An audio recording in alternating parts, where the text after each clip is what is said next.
Okay, let's unpack this. We're diving deep today into some really fascinating research. It's a practical guide to Zakat, but specifically looking at the Sri Lankan Muslim community. Yeah, that's right, from the Mishkath Research Institute. Right. So think of this as, a way to really get under the hood of a fundamental part of Islamic social and economic life. But through this specific analysis, our mission today, really pull out the key insights, what Zakat is, who pays, what kind of wealth counts, especially in a modern context. And how it's distributed, that's crucial. Exactly. How it's meant to work effectively, for real impact. And what this guide does so well, I think, is it gets really practical. It's not just theory. It takes Zakat principles and makes them, actionable, relevant to that specific place, right. Sri Lanka. Yeah. And it really hammers home that it's not just optional charity. It's a core duty, huge social implications. Absolutely. And the guide kicks off by putting Zakat right up there with Salat daily prayer. Yeah, side by side. One of the main pillars of Islam. It stresses they're equally important in a Muslim's life. And the name itself, Zakat. The source points out it has this dual meaning. Okay. Purification, cleaning your wealth, your heart from greed, Eddie. But also growth. Growth. How so? The idea is that by giving, you actually foster growth, spiritually and maybe even economically in the community sense. It's not meant to feel like just losing something.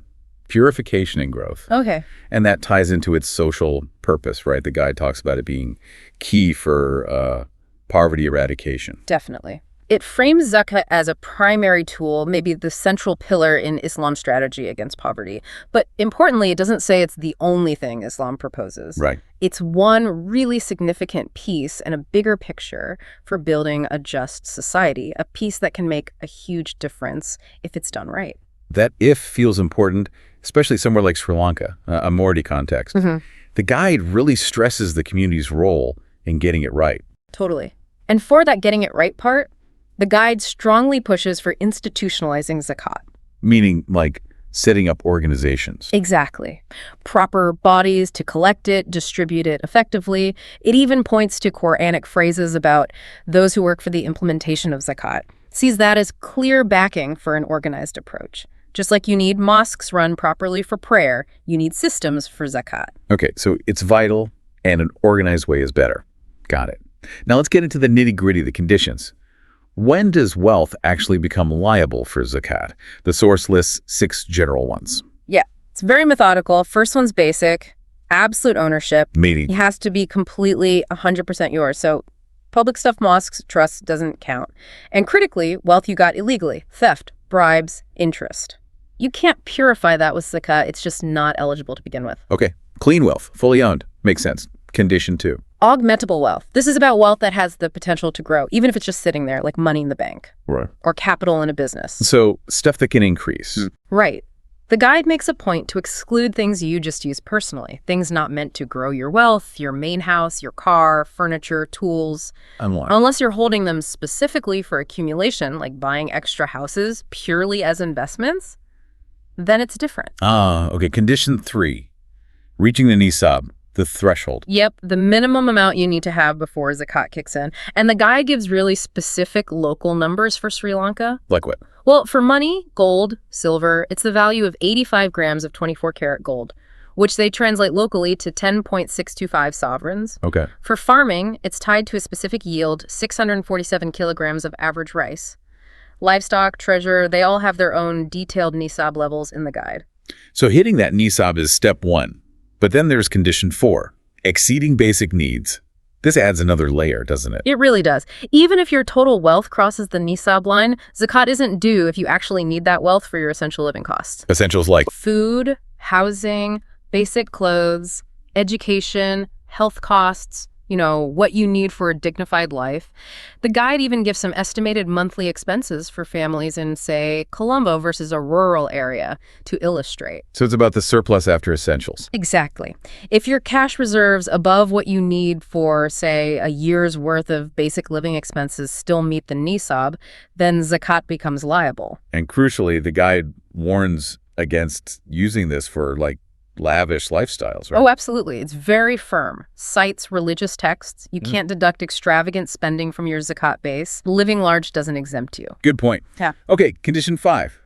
Being free from debts. This sounds like it could get complicated. It can, yeah, and the guide goes into quite a bit of detail here because debt affects the calculations significantly. It breaks down different loan types. It does. Business loans, investment loans, personal consumption loans. For a business. You basically look at your assets versus liabilities annually. For investment loans, it depends. Is the loan tied to your main income source?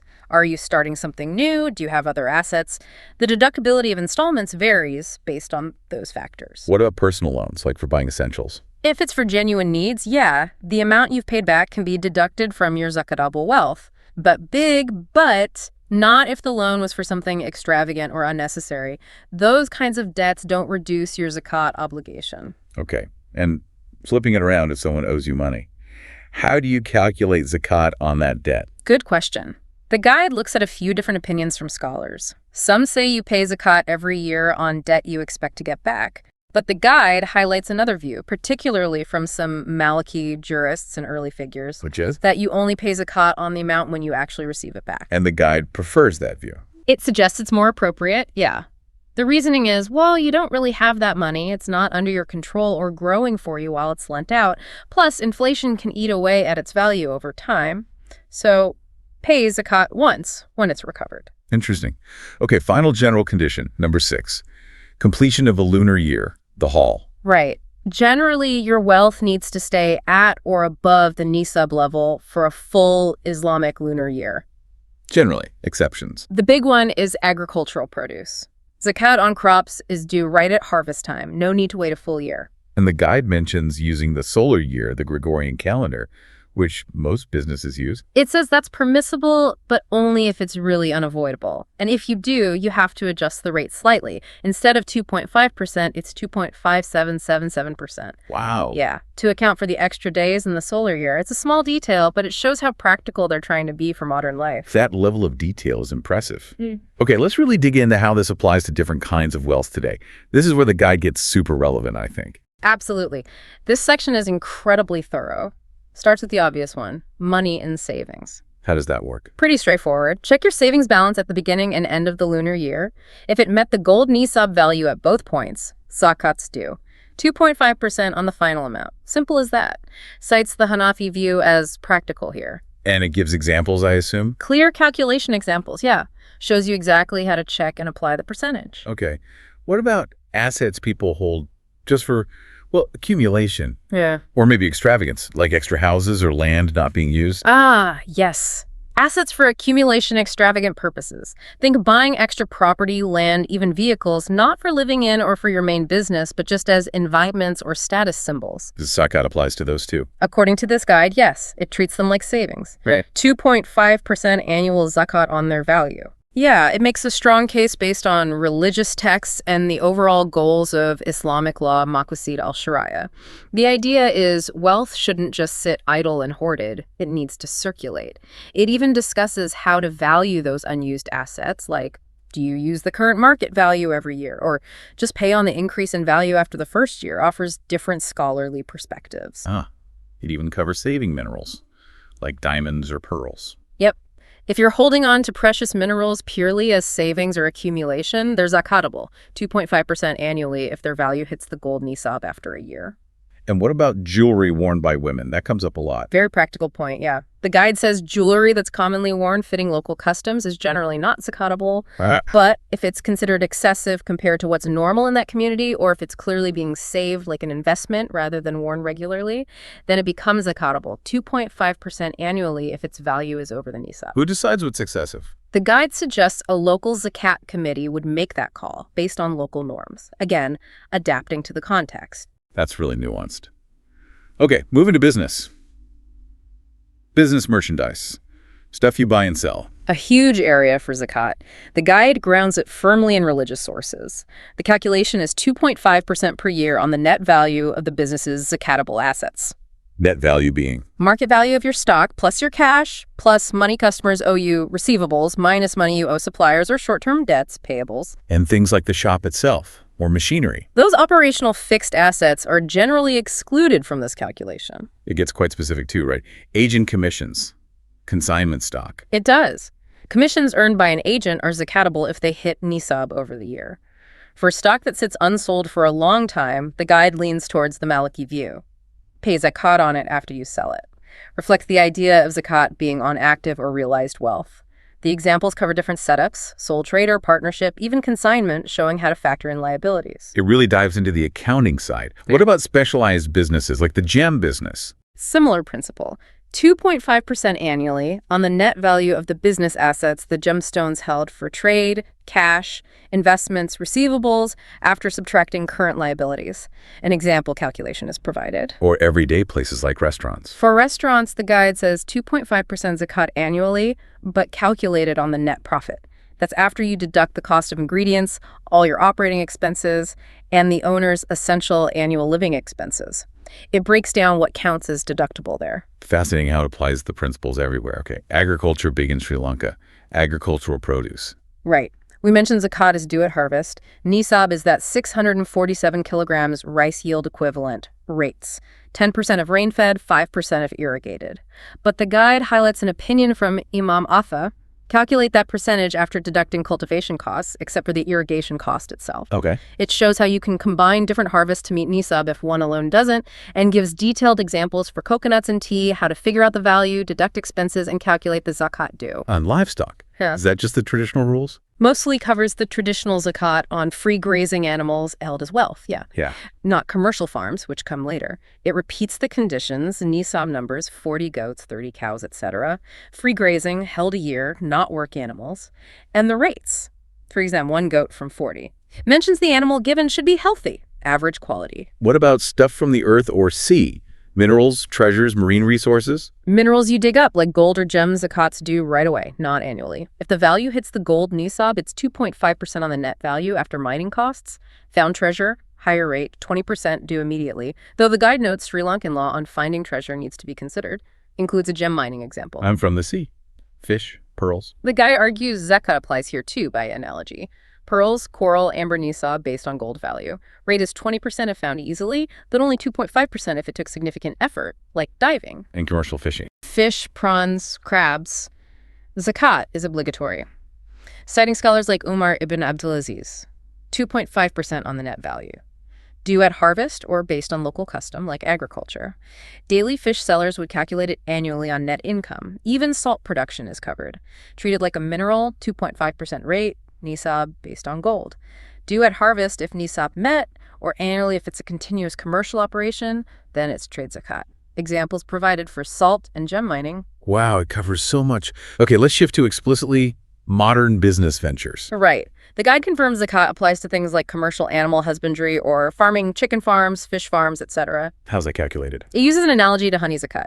Rate is 10% on the net yield, that's income minus operating costs, but not the cost of setting up the farm itself. No. Due at the end of each production cycle, not annually. Gives examples for chicken farming, even consignment farming where a company provides chicks and feed. And what if the farm sells its own products directly, like in a shop? Then it shifts. If they're actively marketing and selling, it becomes trade zakat 2.5% annually on the business value. Okay, what about service or professional income? Doctors, lawyers, IT folks, salaried employees. Definitely zakatable, according to the guide. Based on general religious texts and early scholarly views, it explicitly includes terminal benefits to gratuity, EPF, ETF funds. 2.5% due when you receive them if the amount hits Nisab. So how do you calculate zakat on your monthly salary? Okay, the method uses the gold Nisab and the 2.5% rate. For regular income like salary, you look at the amount you've managed to save throughout the year after covering your essential living expenses. If that accumulated saving hits the Nisab by the end of the lunar year, you pay 2.5% on it. And lump sums, like a bonus. If a lump sum payment bonus, big consulting fee, brokerage commission meets or exceeds the Nisab by itself, then zakat is due on it right away. No need to wait a year. Okay. The guide gives clear examples for calculating zakat on basic salary, salary with benefits, annual bonuses, lawyer fees, showing how it works in practice. Notes that if you get salary and bonus together, you check the total against Nisab. And income from renting out property. Yeah. Or manufacturing. Income from assets, yeah. For rental income, it's 2.5% annually on the net income that's rent received, minus expenses like maintenance, admin, even depreciation, provided that net income meets Nisab. For manufacturing, it's 2.5% annually, calculated on the value of the raw materials inventory plus the value of the finished goods you have in stock. Didn't the guide have a really detailed example for that? Like an apparel factory? It did, yeah. Used a balance sheet example. showed how to pull out the zakatable assets, finished goods, cash, receivables, subtract the current liabilities like loans and payables to get the zakat base, then applied the 2.5777% rate, suggesting they were using a solar year for that illustration. Really practical for businesses. And finally, shares and financial instruments, stocks, bonds. Treated as either business wealth or savings. Zakat is obligatory if your total holdings meet the gold Nisab after 1 year. Rate is 2.5%. How do you value them? For shares in public companies, it's the current market value plus any dividends you received. For private company shares, it's dividends plus stock value, although you might be off the hook if the company itself pays zakat on its overall assets. What about things like treasury bills, which involve interest? Interesting point in the guide. It says the interest portion, being prohibited, shouldn't be kept. It should go to public welfare charities. But the original principal amount you invested is still subject to zakat at 2.5%. Gives a stock market investment example too, again, using that slightly adjusted rate.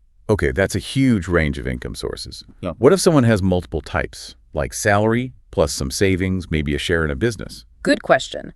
The principle is combination. You grouped similar types first, like all your farm income together, but more broadly, you combine the net zakatable amount from all different ventures trade, salary savings, professional fees, stock investments. If the total from everything reaches the main money, Nisab, the gold one, then you pay zakat at 2.5% on that grand total. And the guide has an example for that too. Yep.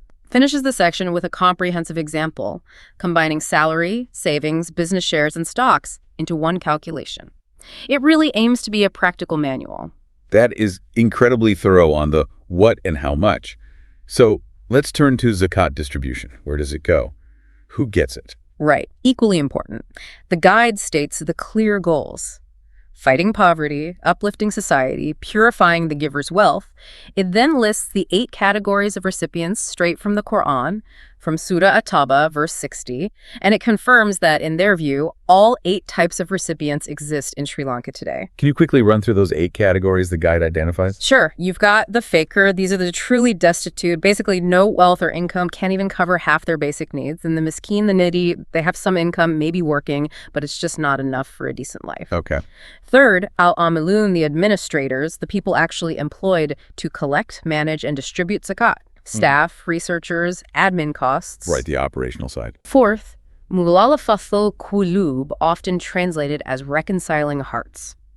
The guide interprets this broadly to include things like projects promoting interfaith harmony or supporting people new to Islam. Interesting interpretation. Fifth, rikab, freeing captives. Historically slaves, but the guide notes some scholars extend this to helping release prisoners facing financial hardship. Sixth, Al-Gharamun people burdened by debt. What kind of debt? Debts taken on for essential needs or for community welfare projects or due to sudden calamities or even business bankruptcy if they have no other assets. But importantly, not debts from extravagance or sinful activities, needs careful checking. Got it. 2 more. Seventh, fi sabilillah, literally in the cause of Allah. The guide interprets this quite broadly for a minority context. Activities that strengthen the Muslim community, protect its identity through education or media, training programs, things that foster good Muslims. And the last one. Eighth, Ibn Sabil, the stranded traveler, someone stuck far from home without funds. The guide mentions this could also cover helping people start beneficial journeys, like for education, or aiding refugees and the homeless. So those are the eligible ones. Who is explicitly not supposed to receive zakat? The guide lists a few. Active enemies of Islam, people who can work but choose not to. Your own dependents, who you're already obliged to support, like spouse, kids, parents, and obviously the wealthy or rich themselves. Now, the guide revisits that theme of institutionalization versus individual distribution, right? It seemed quite strong on this earlier. Very strong. It really advocates for organized zakat institutions. Cites the Quran, the Prophet's practice, early Islamic history, argues it's the most effective, accountable, and impactful way, even in a minority setting. But it's also honest about challenges existing institutions might face in Sri Lanka. Yes, quite candid. It points to potential issues like maybe not receiving enough zakat funds because awareness is low, or lacking strategic long-term investment plans for poverty reduction.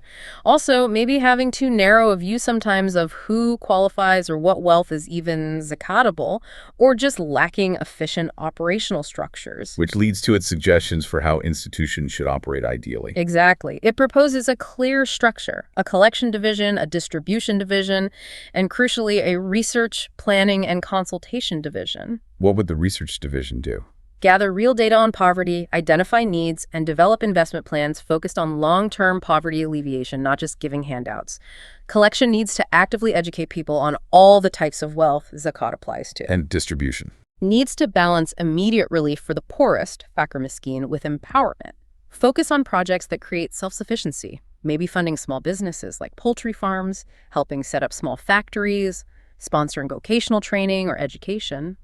It also suggests using the debt relief category, Garamoon, for things like interest-free microloans, and constantly monitoring projects, adapting to local needs, operating year-round. What does it say about individuals giving zakat directly, which many people do? It acknowledges it happens, but really encourages people to channel funds through the institutions for better coordination and impact. If someone insists on giving privately, the advice is make sure it's enough to actually make a difference, aim for empowerment, not just temporary relief, or maybe support a specific project run by an institution. The guide also flags a few other specific issues related to zakat distribution, doesn't it? Yeah, just touches on a couple. One is about paying zakat in cash versus giving goods. It confirms that paying in money is considered permissible by many respected early scholars, which is obviously very relevant today. It also lists other complex topics in its contents, like rules for transferring zakat money between regions, the precise procedures for distribution, paying zakat in advance, and the whole debate around investing zakat funds to make them grow, indicating these are areas needing careful consideration too, though not fully detailed in the main text we're discussing. Okay, so wrapping this up, this deep dive into the Mishkath Research Institute's guide really paints a picture of zakat as, well, incredibly detailed and practical, especially in that Sri Lankan context. It's clearly presented as much more than just charity. It's a structured system, right? With very specific rules about wealth, clear categories for recipients. And that strong, recurring call for an organized, effective implementation, really focused on tackling poverty and purifying society. Yeah, comprehensive framework, grounded in the text, but applied very practically to modern life and local conditions. Definitely. And here's what really strikes me. The sheer level of detail in the calculations for modern income streams, salary, stocks, different kinds of farming, diverse businesses, even dealing with loans and spending habits. It really makes you think. How might understanding such a detailed, localized framework for a core religious obligation like this change how you, listening now, think about the connection between faith, money, and social responsibility? In any community, actually, not just Sri Lanka. What stands out most to you from this deep dive we've taken today?